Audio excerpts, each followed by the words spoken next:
ನಿನಗೆ ಯಾರು ಇಷ್ಟಪ್ಪ ಈಗ ನಿನ್ನ ಜಿ ಯಾರು ಒಯ್ಯೋದು ಜಿ ಯಾರು ಒಯ್ತಾರ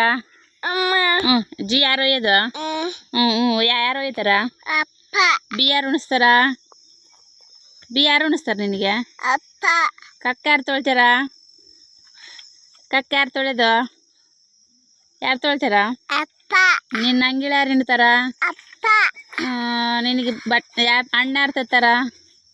ಅಣ್ಣ ಯಾರು ತರೋದು ಮೆಟ್ಟ ಯಾರು ತಂದರು ಅಪ್ಪ ಇನ್ನೇನಪ್ಪ ನಿನಗೆ ಬೊಟ್ಟೆ ಯಾರು ಇಕ್ತಾರ ಬೊಟ್ಟೆ ಯಾರು ಇಕ್ತಾರಪ್ಪ ಯಾರು ಇಕ್ತಾರ ಬೊಟ್ಟು ಶಿಡ್ಡ ಯಾರು ಹಾಕ್ತಾರ ಶಿಡ್ಡ ಯಾರು ಹಾಕ್ತಾರ ಶಿಡ್ಡ ಯಾರು ಹಾಕ್ತಾರ ಅಪ್ಪ ಹಾಕ್ತಾರೆ ನಿನಗೆ